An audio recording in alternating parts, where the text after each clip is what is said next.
ভিতরে চোখের মধ্যে একটু ঘুম ঘুম ভাব এসে গেছে। রাবিয়া বসরি বলে, আমি মক্কা থেকে অনেক দূর পর্যন্ত অবস্থান করতেছি, হঠাৎ করে আমি ঘুমের ঘরে থাকে দেখলাম মক্কা আর মক্কার জায়গাতে নাই, মক্কা আমি রাবিয়ার সামনে হাজির হয়ে গেছি। রাবিয়া বসরি বলে, হ্যাঁ মক্কা, তুমি তো অনেক দূর, তুমি তো অনেক দূর, এত দূর থেকে তুমি এখানে আসলা কেন? ওই আমার আল্লাহ হুকুম করেছে, আমার রাবিয়া আমার ঘর তাওয়াফ করার জন্য আসতেছে, আর আমি আমার রাবিয়া আমার জন্য সে জায়গায় জায়গায় তাওয়াফের বন্দনা দিয়ে দিছে।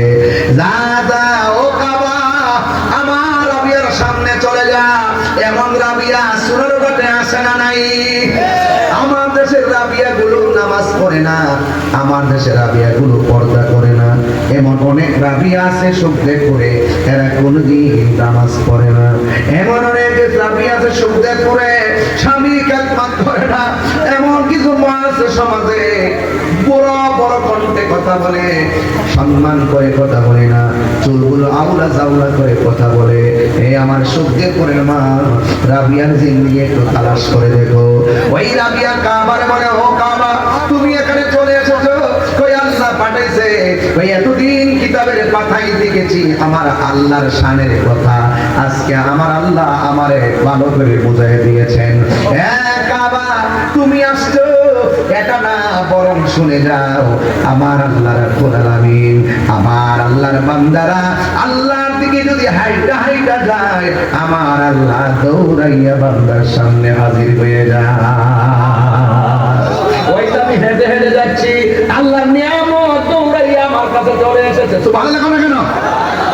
তাইলে শুকদেব করে বাবার কাছে আমার প্রশ্ন, টাকা নাই, পয়সা নাই, বাড়ি নাই, গাড়ি নাই, রাবিয়া বসে চেহারাটা ছিল কালো, রাবিয়া বসে সম্পদ ছিল না, রাবিয়া বসে জীর্ণ শীর্ণ ছিল, একদম চেহারাটা ছিল কালো, অসুন্দর ছিল, কিন্তু রাবিয়া বসে অন্তরটারে সুন্দর বানায় দিছে কে?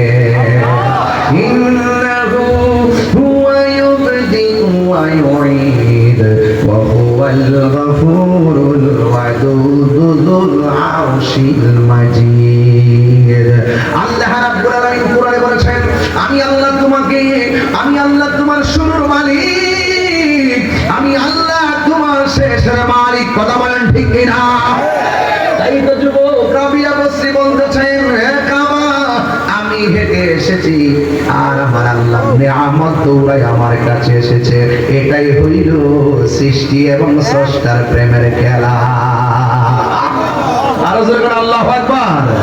আছে না নাই? আমার যুবক ভাইয়েরা, ওই রাবিয়া বসরি যখন তিনি মুরাকাবা শুরু করলেন, মুরাকাবার ভিতরে চোখের মধ্যে একটু ঘুম ঘুম ভাব এসে গেছে। রাবিয়া বসরি বলে, আমি মক্কা থেকে অনেক দূর পর্যন্ত অবস্থান করতেছি, হঠাৎ করে আমি ঘুমের ঘরে থাকে দেখলাম মক্কা আর মক্কার জায়গাতে নাই, মক্কা আমি রাবিয়ার সামনে হাজির হয়ে গেছি। রাবিয়া বসরি বলে, হ্যাঁ মক্কা, তুমি তো অনেক দূর, তুমি তো অনেক দূর, এত দূর থেকে তুমি এখানে আসলা কেন? ওই আমার আল্লাহ হুকুম করেছে, আমার রাবিয়া আমার ঘর তাওয়াফ করার জন্য আসতেছে, আর আমি আমার রাবিয়া আমার জন্য সে জায়গায় জায়গায় তাওয়াফের বন্দনা দিয়ে দিছে। যা যা ও কাবা, আমার রাবিয়ার সামনে চলে যা। এমন রাবিয়া সুরের ঘাটে আসে না নাই? আমার দেশের রাবিয়া গুলো নামাজ পড়ে না, আমার দেশের রাবিয়া গুলো পর্দা করে না, এমন অনেক রাবিয়া আছে শুকদে করে, এরা কোনদিন নামাজ পড়ে না। এমন অনেক রাবিয়া আছে শুকদে করে, স্বামী খেদমত করে না। এমন কিছু মা আছে সমাজে বড় বড় কণ্ঠে কথা বলে, সম্মান করে কথা বলে না, চুলগুলো আউলা জাউলা করে কথা বলে। এই আমার শুকদে করে মা, রাবিয়ার জিন্দেগি একটু তালাশ করে দেখো। ওই রাবিয়া কাবারে বলে, ও কাবা, তুমি এখানে চলে এসেছো, কই আল্লাহ পাঠাইছে? ওই এতদিন কিতাবের পাতায় দেখেছি আমার আল্লাহর শানের কথা, আজকে আমার আল্লাহ আমারে ভালো করে বুঝাই দিয়েছেন। কাবা, তুমি আসছো এটা না, বরং শুনে যাও, আমার আল্লাহ রাব্বুল আলামিন, আমার আল্লাহর বান্দারা আল্লাহ যদি হাইটা হাইটা যায়, আমার আল্লাহ দৌড়াইয়া বান্দার সামনে হাজির হয়ে যায়।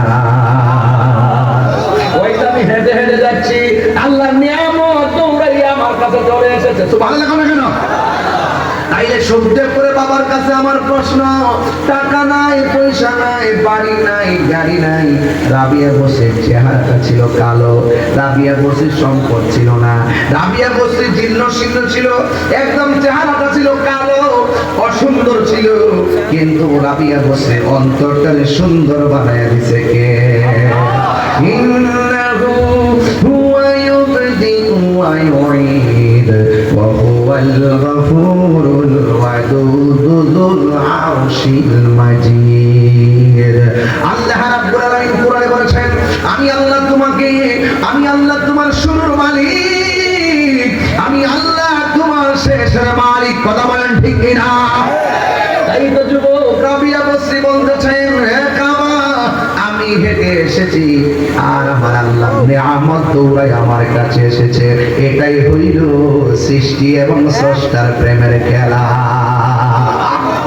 আরো জোরে করে আল্লাহু আকবার।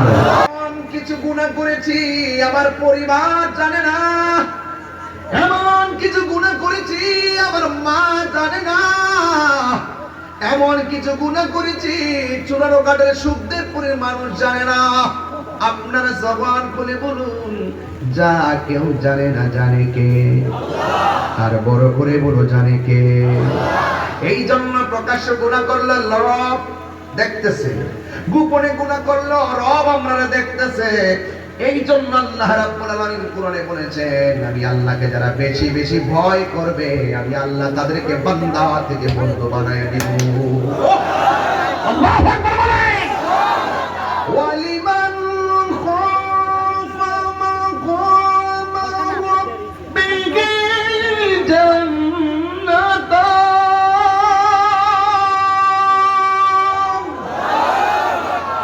ওয়ালিমান খাফা মাকামা রাব্বিহি জান্নাতান,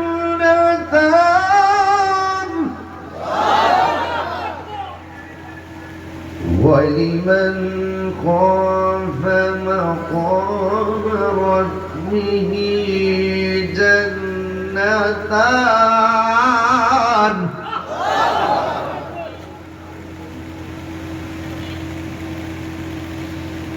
وَلِمَنْ خَافَ مَقَامَ رَبِّهِ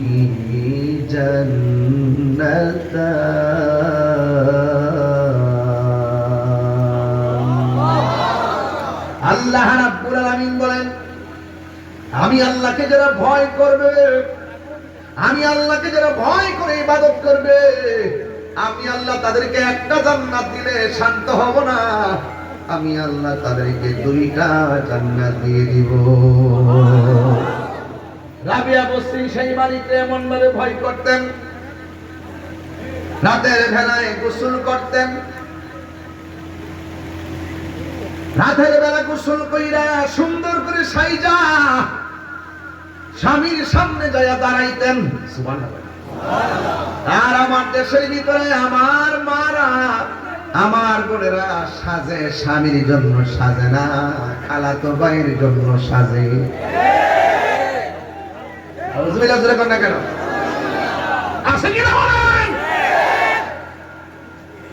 প্রত্যেকটা মা ওলি আল্লাহর জন্ম দেওয়া সম্ভব যদি মার চরিত্র ভালো হয়।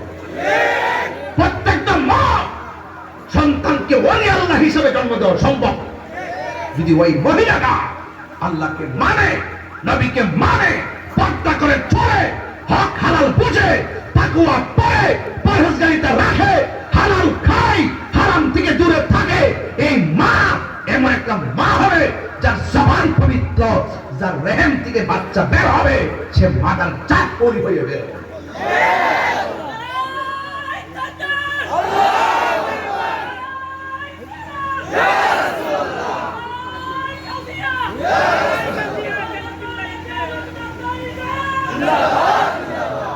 আল্লাহু আকবার জোরে বলেন। এই জন্য যুবক ভাইয়েরা আমার, একদম নীরব থাকা লাগবে, কথা বলা যাবে না। আমার দিকে খেয়াল করুন, আমি বলছি এই চেহারাটা আল্লাহ দিয়েছেন, চেহারার হক আছে না নাই? হাত যে আমার আল্লাহ দিয়েছেন, হাতের হক আছে না নাই? পা যে আল্লাহ দিয়েছেন, পায়ের হক আছে না নাই? চোখ আল্লাহ দিয়েছেন, চোখের হক আছে না নাই? এই জন্য চোখের হেফাজত করা লাগবে, হাতের হেফাজত করা লাগবে। আমার নবী, আপনার নবী বলেছেন, মান সালিমাল মুসলিমুনা মিন লিসানিহি ওয়া ইয়াদিহি, যার হাত দ্বারা কেউ নিরাপদ না, যার জবানের কথার দ্বারা কেউ নিরাপদ না, ওই মানুষটা কোনোদিন মুসলমান হতে পারে না। কথা বলেন। এই জন্য আমি বলছিলাম, রাবিয়া বস্তির সাইডা শুনি যা কি খালাতো ভাইয়ের সামনে দাঁড়াইছে নাকি স্বামীর সামনে? স্বামীর সামনে দাঁড়ায় কয়া, স্বামী আমি গোসল করেছি, সুন্দর করে সেজে রাতের বেলা আপনার কাছে এসেছি, আপনি আমারে কিছু বলবেননি? কারণ রাবিয়া বস্তির কাছে স্বামী ডাক দিয়ে কয়, না না, তোমার কাছে কিছু বলার নাই।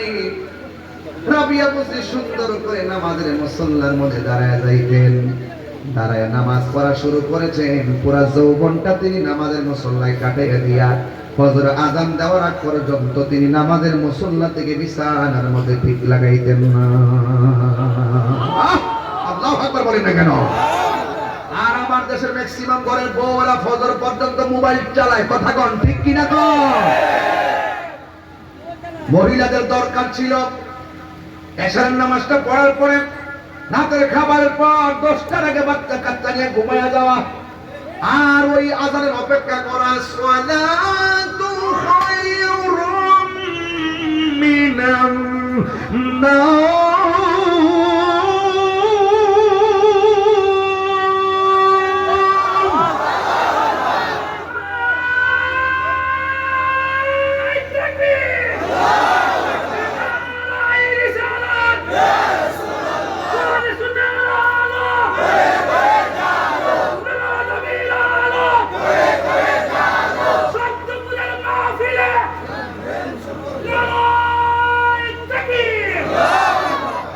আল্লাহু আকবার বলেন না?